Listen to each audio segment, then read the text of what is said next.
YouTubers Failure here, and welcome to the first stage of this year's Tour de France the Failure Way. You might already have noticed, I have upgraded my accommodations. This year I'll try to up the productivity value as much as possible. I want this to look like real life television. But let's get on with the stage. The first stage is from Leeds to Harrogate. So we'll see Mark Cavendish try to get the yellow jersey today, but he's going to be followed by Marcel Kittel and Andre Greipel. Both guys are very capable of beating Mark Cavendish in a sprint, but we'll see what's going to happen in today's stage. Welcome to the first live images of this year's Tour de France.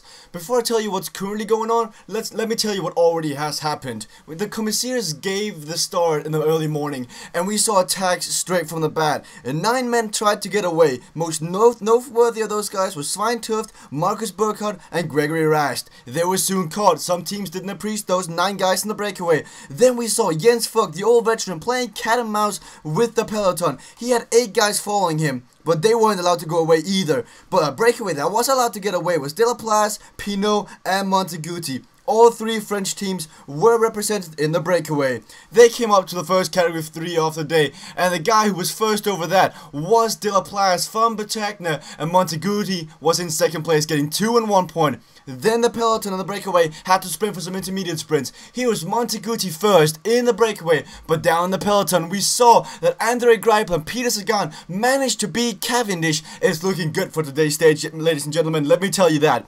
We came up to the next category 3, and it was won by Cedric Pinot from Fresnes de Chaux. He beat Monteguti on the line, but from this, Delaplace got left behind and went back to the peloton. On the final category 3 of the day, the breakaway had been caught, and we saw that Dimarchi went for the mountain jersey. So it looks like he has to be one of the guys looking to win it this year. So now that's basically all that happened in this so far in this stage, and we're now into the live pictures. As you see, there's no breakaway, and Lawrence and Dam has just crashed. Belkin's lieutenant, Lawrence and Dam, has just crashed, and we see nobody going back to help him. That might cause some issues on the team. But as you see, we don't have a breakaway. We have Lotto Belisol, and we have Giant Shimano and Omega Pharma Quickstep setting the pace in front. The 3 big sprinters are all setting the pace, and as you might have noticed, it's raining, guys. Oh, Nibali's down. Nibali's on the ground. One of the big contenders are on the ground. We see that multiple Cannondale riders are on the ground. Will we see reactions from this? Will we see big teams? Yes, we do actually see. We see Greipel's team setting a high pace. Funny enough, this is not a GC contender, but a guy like Greipel on the ground could have huge impact already in the first stage. These British accommodations are not good for some of the riders. Oh, they're back though. I hear news that they are back in the peloton. Even though the pace was set up a few seconds ago, Nibali and company are back in the peloton. But how marked is Nibali going to be from this? We saw that a few riders were down. Nibali were definitely one of them, and he's still struggling to get to the front. So if the peloton would crack, that could be an issue. I was just about to talk about the weather conditions of this stage. The conditions have been horrid, as you might see on the stage right now. It's been raining all day, and some of the riders don't appreciate this, and some of the riders will definitely feel this tomorrow. Nibali, how injured is he actually? We'll have to see after the stage. But guys, before we go into the final kilometers, let's take a quick commercial break. Hey guys, Hansball here. Hey guys, it's Hansball here. Hey guys, it's Hansball. Hey guys, it's Hansball. Hey guys, it's Hansball. Hey guys. Hey guys. Hey guys. Hey guys, it's Hansball here.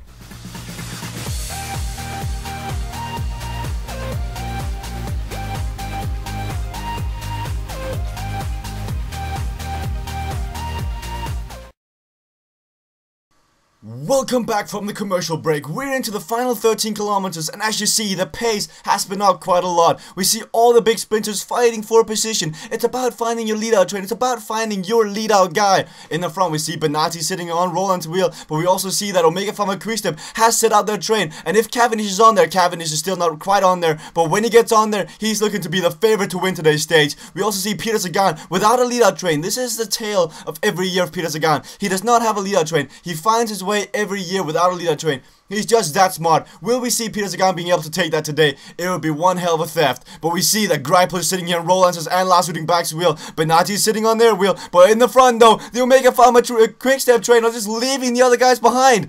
But no, they have lost Cavendish. But Cavendish finds Tony Martin. Tony Martin is going to lead out Demar and Sagan. Sagan can't choose. He doesn't know how to choose. Sagan can't choose. Let's check some of the big GC contenders. We see Contador sitting nicely. We see Nieves sitting nicely. But the pace is so high, they can definitely feel this tomorrow. And when all the crashes happening today's stage, some of the guys tomorrow will definitely be sore. Sagan is sitting on Greipel's wheel. Jürgen Rolfsen's already started sprinting for Greipel. This looks good for Greipel, but Cavendish is on Greipel's wheel. Demar's coming on the left side. Renshaw's coming out of nowhere. Omega Pharma Quickstep going to try to steal this out of thin air, but there they go. None of the big sprinters have started yet, but Greipel goes to the right, and Cavendish is on the right side as well. We see Kittel going. Kittel is nowhere to be seen. Kittel is nowhere to be seen. He's all the way down here. Demar is up here, but on the outside, Cavendish is launching. Greipel is going. Sagan is on the left side. Sagan is going on the left side, but now it looks like Cavendish is going to take it. Cavendish takes the yellow jersey and the very first stage in Great Britain.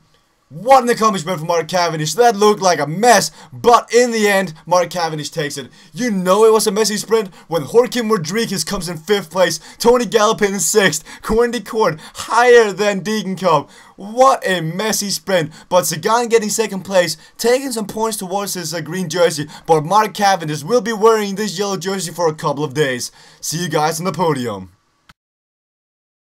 We are on the podium. Mark Cavendish gets to wear the yellow jersey. This has to be such a relief for him. This man, he succeeds. Like, when he succeeds, he wins big. But when he doesn't succeed, he just goes down. Like, we all know Mark Cavendish's temper. And when he doesn't succeed, he does not win any stages. And with this success already, he's going to be wearing the yellow jersey for a couple of days. And this looks like he's going to be the favorite to win, like, the next 3 or 4 stages. What an accomplishment, but Joaquim Rodriguez in 5th place. Katusha weren't kidding when they said they were going to go for stage victories. Already now, Joaquim Rodriguez in 5th place. What a surprise. Was it really that uphill sprint finish? I guess it was. But Cavendish is also wearing that green jersey, but we're going to be seeing it on Sagan because Cavendish has a much more important jersey to him. He's going to be wearing the yellow jersey. He spoke out about this to the press before today's stage. He said he really wanted the yellow jersey. It's on his home turf. He wants to wear the yellow jersey for at least these 3 days, and it looks like he's going to be able to do it unless he's going to have any more, he's going to be unlucky. Like we saw Nibali crashing. And Nibali crashing could be really bad for his fitness. So we're going to be having to see if we can get a talk with Nibali after the stage. Because as it's looking right now, if he's really injured, that could really danger his chances of winning the Tour de France. But this is the first stage. There are still quite a lot of stages until we get into the mountains. De La Place is going to wear the Oval Mountains jersey. Best young rider is, of course, Peter Sagan. But we're going to be seeing Tom Dumoulin in that jersey. That's gotta be a relief for him as well. Tom Dumoulin gets to wear a jersey at the Tour de France. He even beat his own lead-out man. He beat Degenkolb to the line, and Kittel was nowhere. What a disaster for Giant Shimano from today's stage. What a disaster. Lotto Bellassar is currently the best overall placed team. That's not gonna matter too much to them. They're coming here for stage victories. But guys, we'll see you guys in the studio. We managed to catch Patrick Lefebvre, the sports director of Omega Pharma Quickstep. Let's see what he had to say after the stage. Well, we are quite happy to have the yellow jersey from stage 1. I mean, Mark Cavendish has been training for this day almost the whole season, so it's so glad to see him succeed. We'll just need to see how long he can keep this jersey, and I'm telling you, Cavendish is not done here at the Tour. He is the man to look out for. He seemed like quite a happy man, and I agree with him. Let's see how long Mark Cavendish can keep the yellow jersey. The dominance that we saw from him today makes him a clear favorite for tomorrow's stage. Well guys, thank you guys for watching this episode of Tour de France the Fairway Way. Please leave a like, please leave a comment, and let's get this video to 50 likes guys. It's the Tour de France. See you guys tomorrow.